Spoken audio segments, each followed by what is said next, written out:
there are looters that are inside that car. And Christina, that's on your screen right now. That it stands out. It's that very distinctive color going at 90 miles an hour on the freeway. Christina Gonzalez, we believe you may be with the people who were looted by the individuals in that car? Yes, I am. Yes, I am. We've been following the officers as they have been following the cars that have separated. Now, I'm just up the street from the Big Five. That vehicle that was on the freeway was a vehicle part of the group, according to these people who hit the Big Five and came up over here. Wow. How many cars? I mean, explain to me what happened. It's about like 20, 30 cars, literally just all driving together. And like literally four in a car. Pulling up to each shopping center, getting out, breaking the windows, looting, and then all getting back in and then running around to different stores and doing it all over. Now, were police anywhere nearby when this was going? They were coming and going. They're in every direction. Coming and going in every direction. This is a man that has been here. My daughter's 34 years old. He was giving me diapers when I didn't have the money to buy my child diapers. 35 years, almost 40 years now we've been here on this corner. So we've seen a lot. These are all the people that live around here, so they're all protecting their corner store basically right now. And I mean, I'm looking at, you've got some weaponry, you've got your vest on, and you've got her husband's over here. I mean, wow. What do you think about having it come to this when we've got so much police around us? That's just sad that they think this is the right way of doing it, is like robbing mom and pop shops when really I understand they want to protest, but then go to the town halls, go to the police stations. Don't so sad. Destroy and loot. The violence that is terrible. It doesn't do anything. It doesn't serve a purpose. You know, as an African-American woman, and you understand what they're protesting about, do you think these guys have anything to do with the protest? No, I don't think they have anything to do with the protest. I believe that what they're doing is trying to get what they can get because of the protest situation. So I have children, African-American kids. He's not African-American. His son's not African-American. But you're not finna come to our city and tear our city up when this man has been here for over 30 plus years and I helped everybody out on this block. And you're going to stand here tonight? Who? You're going to stand here tonight? My husband is here. That's my brother-in-law right there. My twin sisters over there. They're not moving nothing over here. And then as long as we're around this neighborhood, you're not tearing nothing else up either. Everybody know each other. Why are you tearing stuff up? And at the end of the day, then you're going to come and ask for help. We hungry. There's homeless people that's out here, and they want to be fed. This young man will feed them.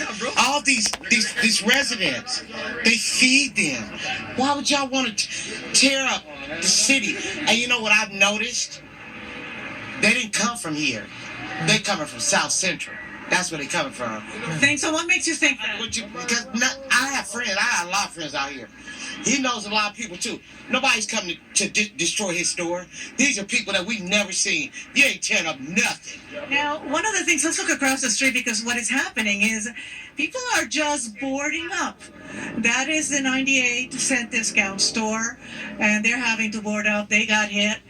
It's just so sad, Christina, because it's literally just going up and down. Yes. I have a question too. For the individuals that are armed, did they interact with those looters, and did the looters see their guns? My anchor's asking is, did you have the guns out when the looters came by, or did you bring them out? Did you interact with them? What did they see your guns? They seen us. Once they seen us, they started running. They're all scared. Like right down, like these people. Christina, let's go back in time for a minute to the 92 riots, because you and I both saw scenes much like that where you had store owners with weapons just like that. It is a scary scene. It's an eerie scene. What do you make of that? I make that people don't feel safe. We were in Koreatown, where the Korean, people were on top of their businesses with weaponry. They're not the only ones with weapons up and down Van Nuys, I can tell you that. They're the ones that are talking to me about it, but we have seen quite a few stores feeling that they have to protect. And we heard the officers, and we were talking to them back at the location where they took out the safe. They're doing what they can. They're doing what they can, but at this point, this is really difficult. This is really, really difficult. We have been half the day. I mean, you hear the ambulances, we follow the helicopter. There were at least 20 vehicles. That is true. And then they separate. And we'll follow one group. And as a matter of fact, we now have that video, I believe, if we can roll on the first video, because what's also happening. Christina, wait. Someone bailed from the pursuit. Wait. Okay, hold on. We now have. Oh, well, that's Let's take a underway. look. This Look is at all a these trip. cops that are This coming. is really happening. This is not Well, a Van Nuys movie. is under siege This is the news of my local at this area. point. That woman you interviewed, Christina, was one of the greatest characters we've met in this entire few-day experience. She was really something else to hear her story and about protecting her community. Yeah. Yes, she was. And you can see they're beginning to board up. And I'm Go also ahead, please. fascinated in that moment that the stare down that these looters see those individuals holding the weapons, and then all of a sudden they decide to run the other direction.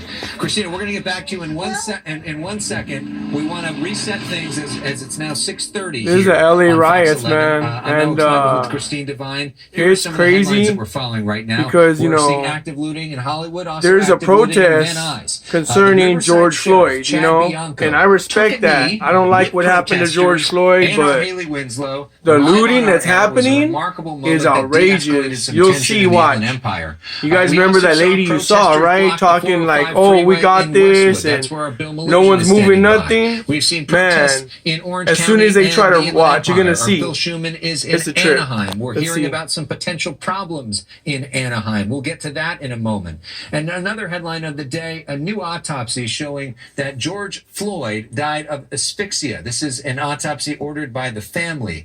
And the overwhelming headline has been peaceful protests throughout the day. Yeah. But as we now are past curfew, LA County now under curfew orders, we are starting to see problems. And I was going to say, Alex, you know, I don't know how many people out on the streets today saw the family of George Floyd speak out, but his brother Terrence went to the site in Minneapolis. It was very emotional. It was very overwhelming. Lots of flowers on the ground, people taking a knee. It was just a very emotional moment, almost a calming moment as he called for people to show up to vote, to speak your truth, but pretty much not to commit violence and crime and loot. So I don't know if that's a calming effect, but I sure watched it, and it certainly was for me.